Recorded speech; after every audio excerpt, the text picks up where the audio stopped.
thing too. It's like, you know, just because we can't be out and about, it doesn't mean people aren't making music. I mean, like I said, you're streaming like crazy. It seems you're doing a lot of streams and you're getting the music out. I know other people are.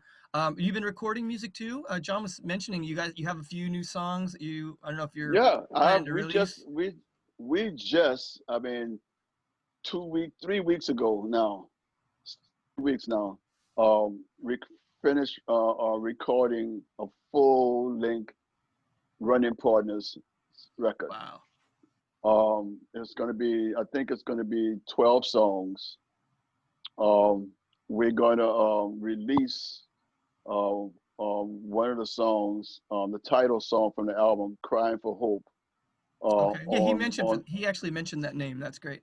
Yeah, Cool. we're releasing that on my birthday, December 26th. It'll be released to the world. Oh, cool. And this week that we have, that I'm already 3 days into, we were supposed to start, myself and Michael Limler, like, well, I should say almost 2 years ago now, running, not the Porter Trio, which is Mike Limler and Terrence Houston and myself. Hmm. We recorded in this studio here. We recorded 19 songs, Oh, wow. and then we kind of got busy. We're back on the Yeah, Terrence road had a and baby. stuff. Yeah, Terrence had a baby, and then COVID came along, and and then I got really energized on doing the Running Pardners record, because we had recorded that Running Pardners record over 4 years ago. Wow. And so I was in the studio. I was up here and I just was looking through the playlists of stuff in iTunes, which is now called Music. Yeah, I Forgive. know. I'm holding tight. I got my 2015 MacBook here. I'm not updating anything. I'm keeping my iTunes. but but I ran into these Running Partners tracks, and I said, oh man, because we have a new guitar player now, Chris Atkins on guitar. Cool. So and I said, man, I like these. I was listening to the tracks. I said, I love these tracks, but I want to change out and put Chris on guitar instead of the tracks that Brent Anderson had recorded. And I got Mike. Mike said, well, let's try and use the cloud thing, Yeah. and we can work it. So Chris hadn't upgraded his Pro Tools to that point yet. Mm. So we talked to him, and got it in some kind of way. We got everybody's Pro Tools on the same level. Upgraded so you can work the same project. Upgrade so everybody in the same project. Great. I think Chris ended up winding up buying him a new computer. And Nice. so now we all three of us had the same working stuff. Terrence don't have his apartment don't allow for him to have a drums kit set up in his Not many apartment. do. So Terrence was doing his parts at someone else. But the funniest thing about it is that we went after the recording, overdubbing Chris's parts to these old tracks. Mhm. And while we were doing that, man, every morning I would wake up with new things in my head. You're gonna start adding your own new beats. So and your we new started parts. writing. 6 brand new songs. So Yeah. that's how that. So "Cry for Hope" is one of those brand new songs that got wrote. Cool. In the thing. So that's where that's at.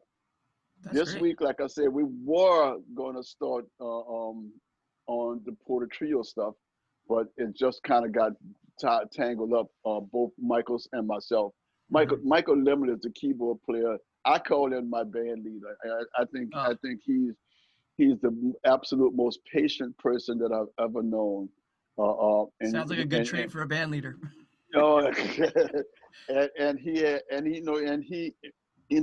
knows his way around Pro Tools really well. And and I know my way around it fairly decent, but when you go away from the program and all these new changes they done and they done made it look different now and that kind Yeah. of stuff. So I have to go and relearn this program, but Michael stays on top of it because he almost deals with it every day, he's been doing videos and stuff at home for his church with his wife. Oh. So he's been working in the project. Keeping He's busy. working on so he's been busy. Yeah. And so that happened. So probably after Christmas, or maybe early in the new year, we'll start working on those 19 Porter Trio songs that are already recorded. Hmm. Basically, what we're going to do now is just go into the cleanup process, Yeah. and the few songs that I sing on that project. I have to, probably re-sing my parts, make sure I'm happy with what I sang, Of course. because that's the hardest part with all of these songs. I think the music flies, really well. I just got to learn how to sing. I mean, the Frank Sinatra in me just don't work all the time. Well, you find your strength and you make that the thing, you know. Yeah, There's plenty of great vocalists over many, many, many, many decades that were not necessarily textbook singers, but they did what they did. They did it well, and I mean, that goes everyone from, like Iggy Pop to, uh, Billy Corgan. Like all these guys, not necessarily the greatest singers, but what they do with conviction, and it comes across yeah, right. Sometimes I like something that doesn't necessarily sound perfect if it's got heart and feeling. You know this to be the case, sure. yeah, yeah. I know Um, what you're talking that's about. more Yeah. that's more important than you being able to hit it like the best vocalist ever. So, um,